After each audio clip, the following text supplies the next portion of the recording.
আমাদের কালেমায়ে তাইয়্যিবা আমরা কি উচ্চারণ করি? লা ইলাহা ইল্লাল্লাহু মুহাম্মাদুর রাসূলুল্লাহ।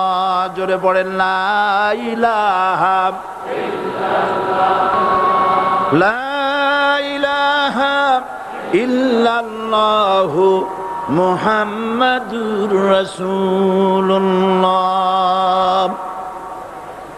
লা ইলাহা, কোন ইলাহ নাই। এই দাওয়াত দিয়েছেন দুনিয়ার সমস্ত পয়গম্বর। এটা কি শুধু রাসূলুল্লাহর দাওয়াত ছিল?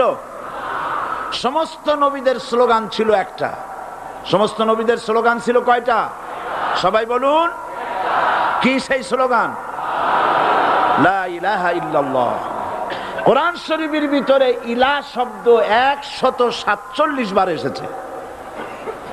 লা ইলাহার অর্থ যদি এই হয়, কোন উপাস্য নাই আল্লাহ ছাড়া, কোন মাবুদ নাই আল্লাহ ছাড়া, মুহাম্মদ সাল্লাল্লাহু আলাইহি ওয়াসাল্লাম আল্লাহর প্রেরিত রাসূল, তাহলে তো এত ঝঞ্ঝাট হওয়ার কথা ছিল না।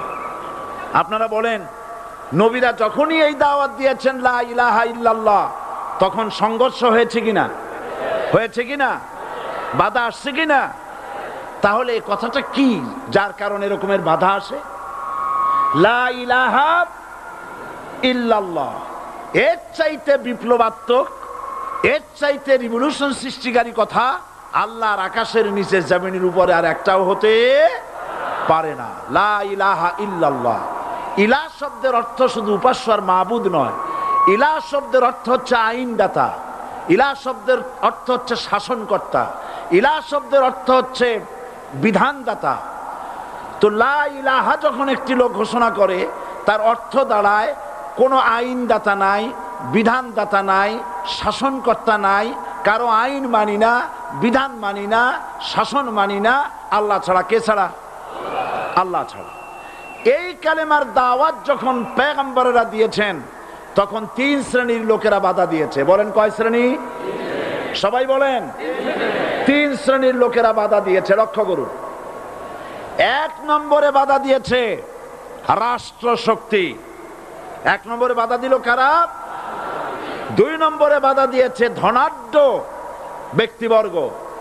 3 নম্বরে বাধা দিয়েছে যারা কায়েমি স্বার্থবাদী ধর্মীয় শক্তি। এই 3টি শ্রেণী সমস্ত নবীদেরকে বাধা দিয়েছে। সেই বাধা অতীতে যারা দিত, এখন আর দেয় না নাকি? এখনো দেয়। দেখুন, এই কালেমার দাওয়াত হযরতে মূসা আলাইহিস সালামকে